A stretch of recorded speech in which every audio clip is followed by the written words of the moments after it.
မင်္ဂလာပါရှင်ကျမတို့ channel နဲ့ပြန်လည်ကြိုဆိုလိုက်ပါရှင်ကျမတို့ channel ကနေနောက်ဆုံးရသတင်းများကိုအခြေအနေတစ်ပေးညီစားတင်ဆက်ပေးမှာဖြစ်ပါရရှင်ဖန်စီထဲခံထားတဲ့လူထုကောင်းဆောင်တော်ဆန်းစုကြည်ဒီယနေ့မှာရန်ကုန်မြို့ရှိကမ္ဘာအေးဖျားလန်းရှင်၎င်းရဲ့တမိုင်းဝင်ချမ်းမ9စနစ်နဲ့အင်တိုပြန်လည်ရောက်ရှိလာပြီဖြစ်ကြောင်း၎င်းရဲ့ရှင်းနေအဖွဲ့ကတရားဝင်ထုတ်ဖော်ပြောကြားလိုက်တဲ့သတင်းများကြောင့်တနိုင်ငံလုံးရှိပြည်သူလူထုအကြားမှာဝန်တာအားရဖြစ်ပေါ်နေခဲ့ကြပြီဖြစ်ပါတယ်ရှင်းနေအဖွဲ့ရဲ့ပြောကြားချက်အရဤပြန်လည်ရောက်ရှိလာမှုဟာနိုင်ငံအရာကြီးမားတဲ့အလက်ပြောင်းတစ်ခုဖြစ်ပြီးမိခင်ဖြစ်သူရဲ့ကျမ်းမာရေးအတွေ့ဆိုရပူပန်နေတဲ့မိသားစုဝင်များနဲ့ပြည်သူများအတွေ့အလွန်ပေးစိတ်အေးရတဲ့သတင်းကောင်းဖြစ်နေတဲ့ဆိုထားပါတယ်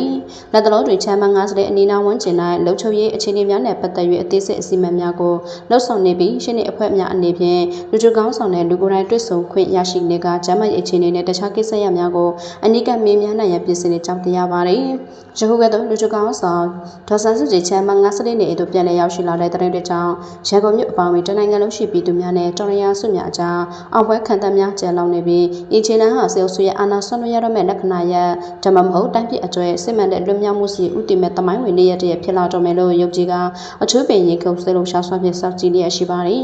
်လူထုကောင်းဆောင်ဒေါ်ဆန်းစုကြည်ဟာချမ်းမ9စနစ်နဲ့အင်တိုပြန်လည်ရောက်ရှိလာပြီးဆိုတဲ့သတင်းတွေကြောင့်ရန်ကုန်မြို့တပင်ရှိမိဘပြည်သူများသည်ဝတ်တပ်ပီတိမျက်ရည်များဖြင့်ကဘာရီဖျားလန်းရှိနေချမ်းဝင်းရှိသူအုပ်အုပ်ကျွတ်ဆွေရုံရောက်ရှိလာခဲ့ကြပြီးလမ်းမတစ်ခုလုံးနဲ့လူပင်လက်တစ်ဖက်ပြည့်ရှံနေတော့ကြောင်းသတင်းများဆိုထားပါတယ်မြေပြင်မျက်မြင်သက်သေများရဲ့အဆိုအရရှမ်းရှိသူရောက်ရှိလာကြတဲ့ပြည်သူများသည်မိမိတို့ရဲ့ရင်းထဲတွေဝန်သားအားရမှုကိုမထိန်နိုင်တော့ပဲအမေစုကျမ်းမာပါစေဆိုတဲ့ကြွေးကြော်သံများကိုတခနဲ့အော်ဟစ်နေကြပြီးတချို့ကလည်းတမိုင်းဝင်အောင်ပွဲအထိမ်းအမှတ်ဖြစ်တပြေခင်များနဲ့ပန်းစည်းများကိုကိုင်ဆောင်ကလူထုကောင်းဆောင်တော်ဆန်းစုကြည်ကိုလူကိုယ်တိုင်မြင်တွေ့ခွင့်ရရန်မျှော်လင့်တကြီးစောင့်ဆိုင်းနေကြကြောင်းသိရှိရပါတယ်ဆက်လက်ပြီးတော့မေဒေါ်ဆန်းစုကြည်အသက်ရှိထင်ရှားရှိနေကြောင်းသက်သေပြပေးပါလို့ဒေါ်ဆန်းစုကြည်ရဲ့တာဖြစ်သူကိုထင်းလင်းကပြည်တိုင်ပါလီမန်ရှေ့မှတောင်းဆိုပြန်လဲဆိုတဲ့သတင်းတင်ဆက်ပေးမှာဖြစ်ပါတယ်။နိုင်ငံတော်ရဲ့တပ်ပင်ကပုဂ္ဂိုလ်ဒေါ်ဆန်းစုကြည်ဟာအသက်ရှင်လျက်ရှိနေကြောင်းယုံကြည်စိတ်ချရပြီးလွတ်လပ်တဲ့အဖွဲ့အစည်းများကအတည်ပြုနိုင်မဲ့အထောက်အထားပြသရန်ယနေ့မှတာဖြစ်သူကိုထင်းလင်းခေါ်ခံအရကပြည်တိုင် UK ပါလီမန်အဆောက်အဦရှိတွင်တောင်းဆိုခဲ့ပါတယ်။ကိုထင်းလင်းဟာဒေါ်ဆန်းစုကြည်နဲ့မြန်မာနိုင်ငံအတွင်းရှိနေတဲ့နိုင်ငံအကျဉ်းသားအလုံးလွတ်မြောက်ရေးအတွက်လန်ဒန်မြို့ရှိ UK ပါလီမန်ရှိနိုင်တခြားမြန်မာအရေးထောက်ခံသူများနဲ့အတူပူပေါင်းကဆန္ဒထုတ်ဖော်တောင်းဆိုခဲ့ခြင်းဖြစ်ပါတယ်။စစ်အာဏာသိမ်းပြီး9နှစ်ကျော်ကြာလာတဲ့အထိကျွန်တော်အမေအသက်ရှင်နေကြောင်းယုံကြည်စိတ်ချရပြီးအမိခိုကင်းတဲ့အဖွဲ့အစည်းတွေကအသိပြုထားတဲ့တက်ရှိထင်ရှားရှိမှုအထောက်အထားရင်းနှီးချင်းတိမရှိသေးပါဘူးမိမိဒေါ်ဆန်းစုကြည်တက်ရှိထင်ရှားရှိကြောင်းကိုတက်သေပြပါလို့ကိုထင်းလင်းကပြောကြားခဲ့ပါတယ်အာနာလူစေအုပ်စုဟာလက်ရှိတွင်အသက်82နှစ်အရွယ်ရှိနေပြီဖြစ်တဲ့မြန်မာဒီမိုကရေစီကောင်ဆောင်တဲ့နိုဘယ်ငြိမ်းချမ်းရေးဆုရှင်ဒေါ်ဆန်းစုကြည်ကို2021ခုနှစ်ဖေဖော်ဝါရီလ1ရက်နေ့ကတည်းကဖမ်းဆီးထားခြင်းဖြစ်ပါတယ်အသက်82နှစ်ရှိနေပြီဖြစ်တဲ့နိုဘယ်ငြိမ်းချမ်းရေးဆုရှင်တို့ကိုလွတ်ဝက်နေရာတနေရာကနေတခြားလွတ်ဝက်နေရာတစ်ခုကိုရွှေ့ပြောင်းပေးတာဟာလွတ်မြောက်မှုမဟုတ်ပါဘူးမိမိဟာယနေ့ချိန်ထိတစားခံဖြစ်ဖမ်းဆီးထိတ်ခံရဆဲဖြစ်ပါတယ်လို့ကိုထင်းလင်းကဆက်လက်ပြောဆိုထားပါတယ်။စုံစုဒီဒေါ်ဆန်းစုကြည်အားနေပြည်တော်ချုပ်ထောင်မှာနေပြည်တော်ရှိလွတ်ဝက်အိမ်အချုပ်တို့ရှစ်ပြောင်းလိုက်ကြောင်းပြီးခဲ့တဲ့ဧပြီလ30ရက်နေ့ကထုတ်ပြန်ခဲ့တဲ့ဖြစ်ပါတယ်။အာနာလူစုံစုရဲ့ဖမ်းဆီးခြင်းခံခဲ့ရတဲ့ဒေါ်ဆန်းစုကြည်ဟာ2021ခုနှစ်ကနေယခု2026ခုနှစ်အထိ9နှစ်ကျော်ကာလအတွင်းပြပနဲ့လုံးဝအဆက်အသွယ်ပြတ်တောက်လျက်ရှိနေတာဖြစ်ပါတယ်။ဒီတုကောင်ဆောင်ဒေါ်ဆန်းစုကြည်တက်ရှိထင်ရှားရှိနေကြောင်းတက်သေးပြပေးရန်တောင်းဆိုနေတဲ့ Proof Online လှုပ်ရှားမှုအားပြည်ထောင်နိုင်ငံလန်ဒန်မြို့ရှိပါလီမန်အဆောက်အဦရှိတွင်ပြုလုပ်ခဲ့တာဖြစ်ပါတယ်။ UE ရော US ကိုအားလုံးကအခုချိန်မှာအမေစုကိုလွတ်ပေးဖို့တိုက်တွန်းနေပါတယ်ဒီလိုတိုက်တွန်းနေတဲ့အချိန်မှာကျွန်တော်တို့ကလည်းပို့ပြီးတွန်းအားပေးတဲ့ UK အစိုးရနဲ့ UK ပါလီမန်ကိုအမေစုကိုအကျဉ်းချုပ်တောင်မဟုတ်ဘူးလောကလွတ်ပေးဖို့ရဲ့အမေစုအသက်ရှိကြောင်းတက်တည်ပြရမယ်အနည်းဆုံး Kim Erin နဲ့စကားပြောခွင့်ရမယ်ဒါကိုတောင်းဆိုတဲ့ပွဲပါလူထုလှုပ်ရှားမှုကိုဦးဆောင်တဲ့သူဖြစ်တဲ့ဒေါက်တာတက်ကိုကပြောဆိုထားပါတယ်အဆိုပါလှုပ်ရှားမှုကိုဒေါ်ဆန်းစုကြည်ရဲ့တားငယ် Kim Erin နဲ့ UK အခြေစိုက်တိုင်းဒေသအဖွဲ့အစည်းများမှကိုယ်စားလှယ်များအမျိုးသားညီညွတ်ရေးအစိုးရ NUG ရုပ်တာဝန်ရှိသူများကတက်ရောက်ခဲ့ကြကြောင်းသိရှိရပါတယ်ဆက်လက်ပြီးတော့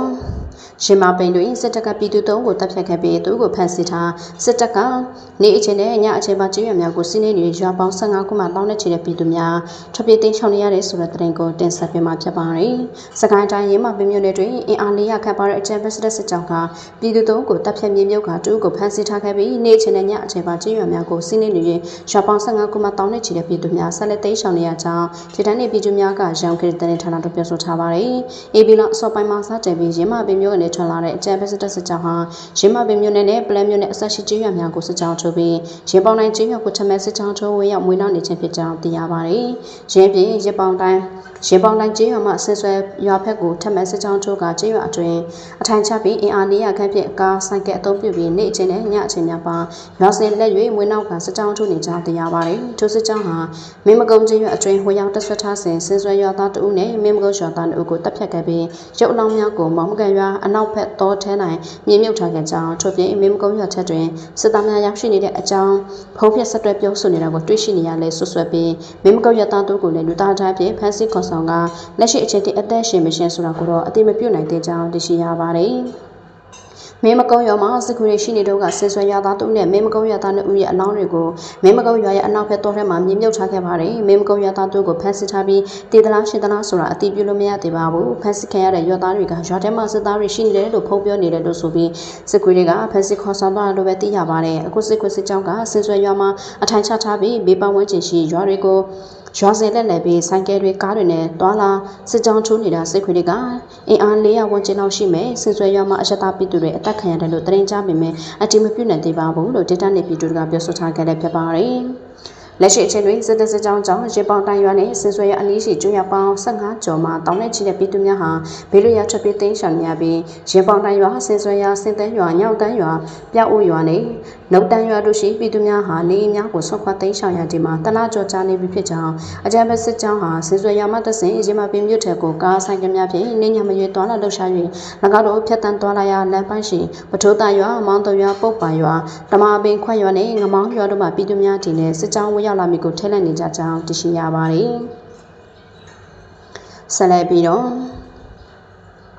စာလင်ကြီးမြို့နယ်တွင်စစ်တပ်စစ်ကြောင်းကို-20ကျော်ဖြင့်မိုင်းဆွဲတိုက်ခိုက်မှုစစ်ဗိုလ်ချုပ်အပေါင်းတွင်စစ်သား9ဦးသေဆုံးခဲ့တဲ့ဆိုတဲ့သတင်းကိုတင်ဆက်ပေးမှာဖြစ်ပါရယ်။စကိုင်းတိုင်းစာလင်ကြီးမြို့နယ်တရုတ်ရစီကုမ္ပဏီမှထွက်လာတဲ့အကြမ်းဖက်စစ်တပ်စစ်ကြောင်းကို-20ကျော်ဖြင့်မိုင်းဆွဲတိုက်ခိုက်ခဲ့ရတဲ့စစ်ဗိုလ်ချုပ်အပေါင်းတွင်စစ်သား9ဦးသေဆုံးခဲ့ကြောင်းပွဲတိုင်းကျော်လက်လက်ကြီးတစ်ဖက်မှတာဝန်ခံကိုဖြိုးကရှမ်းခွဲတဲ့သတင်းဌာနထပြောဆိုထားပါရယ်။မေလ19ရက်နေ့တွင်စာလင်ကြီးမြို့နယ်တရုတ်ရစီကုမ္ပဏီမှထွက်လာတဲ့အင်အား100ကျော်ပါတဲ့အကြမ်းဖက်စစ်တပ်စစ်ကြောင်းနဲ့ရဲမာပင်မြို့ကနေထွက်လာတဲ့အင်အား100ကျော်ပါတဲ့စစ်ကြောင်းဟာရစီကုမ္ပဏီနဲ့ရဲမာပင်မြို့ကိုဆက်တွဲထားတဲ့လမ်းပိုင်းကိုရောက်ရှိလာစဉ်တော်ရီရဲဘော်များက-20လုံးကျော်ပြမိုင်းဆွဲတိုက်ခဲ့ကြောင်းသိရပါတယ်။ထိုမိုင်းဆွဲတိုက်ခိုက်မှုအတွင်းမှာအကြမ်းဖက်စစ်ကောင်စီဘက်ကနေစစ်ဗိုလ်ချုပ်အပေါင်းဝင်စစ်သား9ဦးသေဆုံးခဲ့ပြီးထိခိုက်ဒဏ်ရာရှိခဲ့သူများပြခဲ့ကြောင်းထိခိုက်ဒဏ်ရာရှိခဲ့တဲ့စစ်သားများကိုမုံရွာမြို့ဘက်သို့တက်ဆောင်သွားခဲ့ပြီးစစ်တပ်ကလမ်းတောက်လျှောက်တွင်လက်နက်ငယ်များ60မမဘုံများဖြင့်ရန်တပ်ပစ်ခတ်ခဲ့ပြီးရန်စစ်ကုမ္ပဏီဘက်ကနေလည်းလက်နက်ကြီးများဖြင့်ပစ်ကူပေးနေကြောင်းသိရှိရပါတယ်။အဆိုပါတိုက်ခိုက်မှုကိုပွဲတိုင်းကျော်လက်နက်ကြီးတပ်ဖွဲ့တော်ရည်ပြောက်ချတပ်ဖွဲ့ခရိုင်တရင်တင်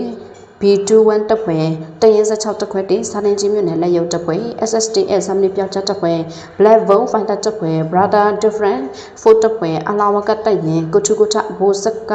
ပြောက်ချတပ်ဖွဲ့တို့ကပူပေါင်းလှုပ်ဆောင်ကတော်ရည်ရဲဘော်များအခြေခံမရှိပြန်လည်ဆုတ်ခွာနိုင်ခဲ့ကြောင်းသိရှိရပါတယ်။အကြောင်းရင်းတင်ဆက်ပေးမှုဒီမှာပဲခဏနာကိုပြောပါရှင်။အပိနာဆက်မှုအတွက်အထူးပဲကျေးဇူးတင်ရှိပါတယ်ရှင်။